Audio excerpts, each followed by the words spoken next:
Chapitre 3. Donc, ce dimanche-là, quand je me suis réveillée, il y avait un grand silence sur la maison. Et tout de suite, j'ai reconnu le silence de la neige. Lorsqu'elle est tombée comme cela toute la nuit, et qu'elle recouvre le chalet et la montagne, il n'y a plus aucun bruit. On a beau tendre l'oreille, la vie dehors s'est étouffée. Seul le tic-tac de l'horloge continue de résonner dans la salle. En fermant les yeux, on éprouve une sorte de léger vertige, et on se demande si l'on n'est pas encore en train de rêver. J'ai fermé les yeux, et je suis restée immobile, dans la chaleur de l'édredon, en me disant que c'était dimanche, et que j'avais tout le temps de me lever. D'ailleurs, je n'entendais rien dans la cuisine. Et je ne sentais pas non plus l'odeur de café qui d'habitude m'avertissait que mes parents étaient debout. Je pouvais donc pas rester en paix, et j'étais d'excellente humeur. J'avais une journée de liberté devant moi. Je donnerais un coup de main à pas pour déblayer l'allée jusqu'à la route, puis, si la neige n'était pas trop épaisse, j'irais faire de la luge dans le pré. Enfin, Noémie s'est mise à fureter dans sa chambre, derrière la cloison. Elle avait une façon bien à elle de trottiner, pieds nus, comme une souris. Elle a ouvert sa fenêtre, et aussitôt, elle a poussé des exclamations. Je me suis levée, j'ai enfilé un chandail, et je suis allée la rejoindre. « Qu'est-ce qui t'arrive ? Regarde, je ne peux pas ouvrir mes volets !» Elle était là, en chemise de nuit, ébouriffée, les cheveux dans les yeux. « Couvre-toi, lui ai-je dit. Tu vas finir par t'enrhumer à traîner comme ça. » En poussant de toutes mes forces, j'ai réussi à écarter un peu les volets, dont le bas était bloqué par la neige. Elle avait dû tomber furieusement pendant la nuit, et, à en juger par ce que je voyais dans la cour, elle atteignait plus d'1,50 m de hauteur. Cela nous était déjà arrivé plusieurs fois vers la fin de l'automne, mais pas en cette saison. De plus, les flocons ne cessaient de descendre, et ils étaient encore plus gros que la veille. Ils se posaient doucement avec un souffle léger. J'ai pris une poignée de neige, je l'ai serrée entre mes doigts, et j'ai senti tout de suite qu'elle était d'une consistance bizarre, et comme spongieuse. J'ai laissé là Noémie, et je suis allée dans la cuisine. Pa venait juste de se lever. Il avait jeté sur les braises un fagot qui commençait à flamber, et, avec précaution, il était en train d'ouvrir la porte. La masse blanche lui arrivait au niveau de la poitrine, et il la palpait, la tâtait comme il faisait parfois avec la terre du jardin. Au bruit de mes pas, il a tourné la tête vers moi, avec une sorte de grimace. « Drôle de neige. Et ça ne s'arrête pas, tu as vu ? On a du travail pour l'après-midi. » C'est surprenant, tu ne trouves pas ? À la fin de février ? Oui, plutôt rare, mais ça arrive. Souviens-toi des histoires de Sébastien. Tu crois que nous pourrons aller à l'école demain ? C'est probable. On va nous envoyer le chasse-neige. Ça t'ennuierait tellement de manquer la classe ?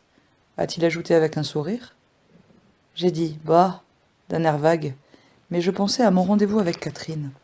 Et il fallait qu'il se mette à neiger juste ce jour-là. Si je ne pouvais pas venir, Catherine comprendrait, bien sûr.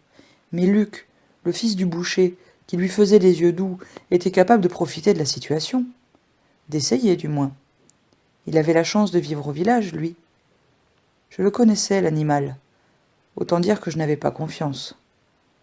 Je le voyais déjà, une boule de neige à la main, en train de poursuivre Catherine, qui riait, les cheveux au vent. Pendant ce temps-là, moi, je serais enfermée ici, à me morfondre. Maman avait sorti une brioche du four, la cafetière chauffait au coin du feu, et il y avait une bonne odeur dans toute la cuisine. Nous nous sommes installés autour de la table. J'ai cessé de penser à Catherine, à Luc, à la neige. Je sentais dans mon dos la chaleur de la cheminée.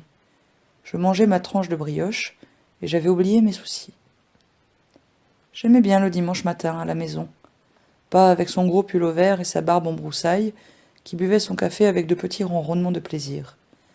Maman dépeignée, souriante, en train de beurrer des tartines. Et Noémie qui se trémoussait sur sa chaise et finissait par renverser sa tasse. Je riais, elle trépignait et tirait la langue. Je riais plus fort. Pa criait. « Taisez-vous, scélérats !» On se réconciliait. Le chat venait se frotter contre nos jambes. Comme la neige, trop abondante, ne me permettait pas de faire de la luge, Je me suis dit que j'allais en profiter pour lire un roman, commencé quelques jours plus tôt, Robinson Crusoe, et qui me passionnait. J'étais arrivé au chapitre où Robinson découvre des traces de pas sur la plage et les regarde, éberlué.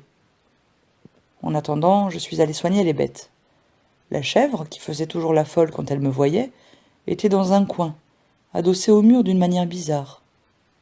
Je me suis demandé si elle n'était pas malade, mais elle avait l'œil vif et le museau frais. Je lui ai caressé la tête et je lui ai parlé un peu. Puis j'ai mis du foin dans les mangeoires et je suis retourné dans la salle. Au début de l'après-midi, la neige s'est un peu calmée et nous sommes sortis pour déblayer le seuil. Pas allait devant avec la grande pelle. Moi, je le suivais et je faisais de mon mieux pour évacuer les restes.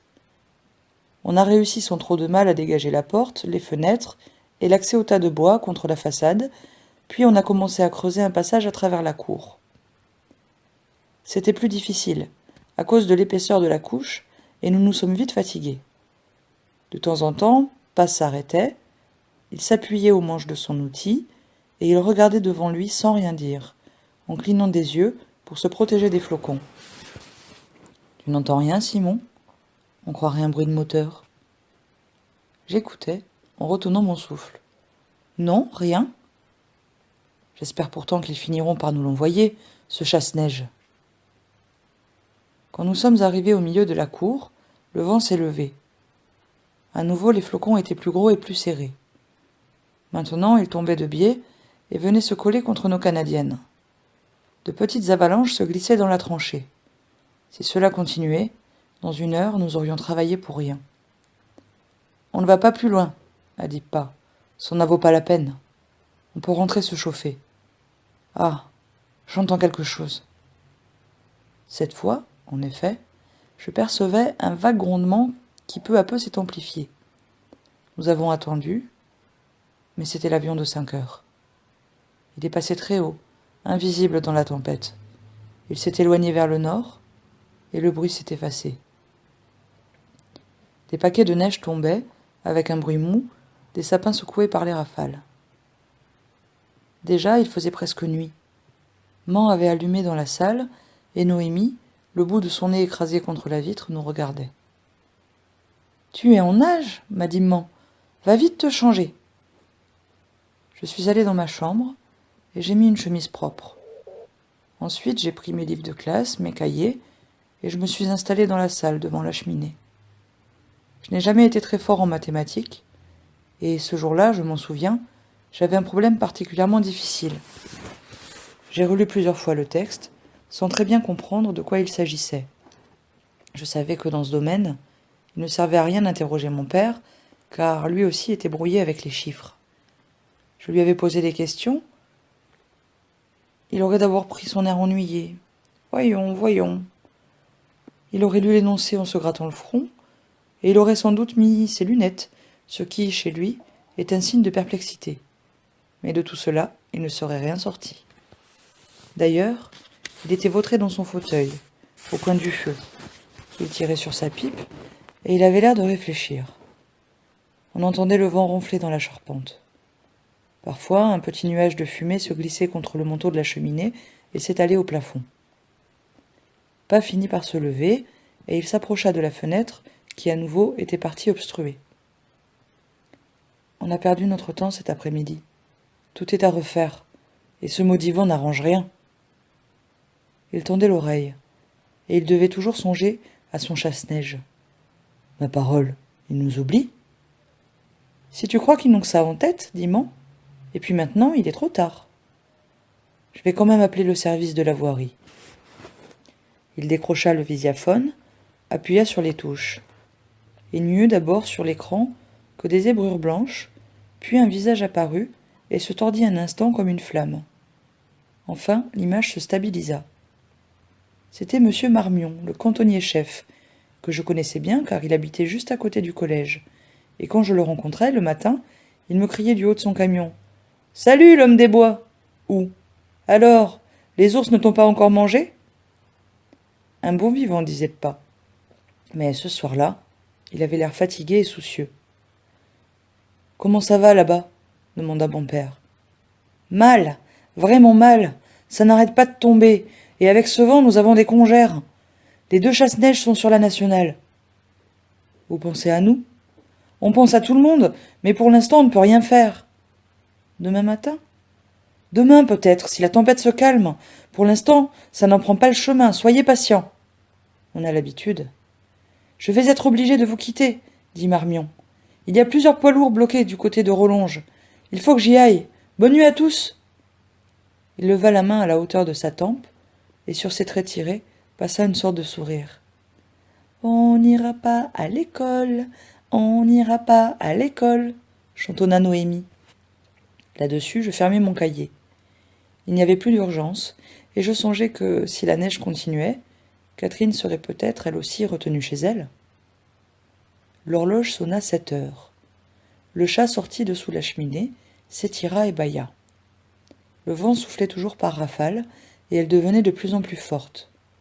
Lorsqu'elle heurtait le chalet, avec un grognement sauvage, on entendait vibrer les portes et craquer les poutres du grenier. « Quel vacarme !» dit Maman. « Ça ferait presque peur. Si on regardait la télévision pour se changer les idées ?»« Si tu veux, » dit Pa sans enthousiasme. Là aussi, les images étaient brouillées, et l'on aurait pu croire qu'il neigeait sur l'écran. Peu à peu, elles sont devenues plus nettes, mais les couleurs restaient grisâtres, comme si nous les avions perçues à travers un aquarium. Il s'agissait d'un documentaire sur l'Unopolis et l'aménagement de la nouvelle base de fusée près de la ville. Rien de très passionnant dans tout cela. La Lune, on commençait à s'y habituer, mais j'ai quand même regardé l'émission d'un œil distrait, en pensant à autre chose. Ensuite, le speaker présenta le bulletin météorologique. Un flux d'air humide et froid, venant du nord, avait atteint l'Europe, provoquant d'importantes chutes de neige. Il neigeait sur toute la France, et plus particulièrement sur les reliefs, où, à certains endroits, la couche atteignait plus de 2 mètres. Aucune amélioration n'était prévue pour les 24 heures à venir. Le speaker ajouta que les intempéries avaient gravement perturbé la circulation, mais que toutes les mesures d'urgence étaient prises pour y porter remède. On nous montra alors des paysages presque sibériens, des files de camions immobilisés, des engins rouges qui crachaient leurs jets de neige sur les talus. Le commentateur précisait, avec fierté, que nous possédions l'équipement le plus moderne, pourvu de radars, de sonars, d'ordinateurs. À ce moment-là, l'électricité s'est éteinte, et il n'est resté dans la salle que la lueur du feu. Pa s'est levé, jurant et criant qu'il ne manquait plus que ça, mais que bien sûr il fallait s'y attendre, et que nous n'étions pas près de la revoir, la lumière. Il est allé chercher une lampe à pétrole dans la remise, et, après l'avoir allumée avec un tison, il l'a posée sur la table. C'est autour d'elle que nous avons pris le repas du soir, et je me souviens que pour Noémie et moi, cela ressemblait à une fête, malgré la tempête qui tour à tour s'enflait et s'apaisait. Pourtant, lorsque je regardais mon père, je voyais bien à son air soucieux que cette panne d'électricité le tracassait. Maman, je la trouvais encore plus belle, dans la lueur cuivrée de la lampe. Les ombres modelaient son visage, ses yeux brillaient, ses cheveux dénoués retombaient sur ses épaules. Lorsqu'elle nous servit la tarte qu'elle avait préparée, la bourrasque redoubla de violence, et la charpente à nouveau se mit à gémir comme un bateau, secoué par une lame. Mais en bas, les portes et les fenêtres étaient maintenant silencieuses, car la neige, poussée par le vent, les avait sans doute ensevelis. « Écoutez !» dit soudain Noémie, la bouche pleine, en levant un doigt. « Écoutez, on croirait des loups !»« Des loups ? Qu'est-ce que tu racontes là ?» dit Pa. « C'est le vent dans le grenier. »« Des loups ! Quelle idée !»« Tu crois qu'ils reviendront ?»« Non, je ne crois pas. »« Sébastien dit que si. Moi, je pense qu'il va neiger 7 jours et 7 nuits, et que les loups reviendront. Maman, est-ce que je peux encore avoir de la tarte ? Tu manges trop, Noémie. Si tu grossis comme un petit cochon, les loups te mangeront. Pa avait rallumé sa pipe, et il s'était versé un peu d'alcool, qu'il dégustait d'un air approbateur. Excellent repas, dit-il. Le meilleur de ma vie, comme toujours. Avec ça, nous allons pouvoir tenir. J'écoutais les voix, le feu, le bruit du vent. Je pensais aux histoires de London et de Curwood, qui parlaient du Grand Nord. Je me mettais à rêver. Une cabane de rondins, la nuit, le blizzard, le hurlement des loups. Avec la lampe à pétrole et le grondement de la tempête, l'illusion était parfaite. J'étais Roderick Drew, Bram Johnson, Henry ou Bill. J'allais affronter un hiver terrible, mais mon courage et ma force feraient merveille. Bref, j'étais prêt pour toutes les aventures.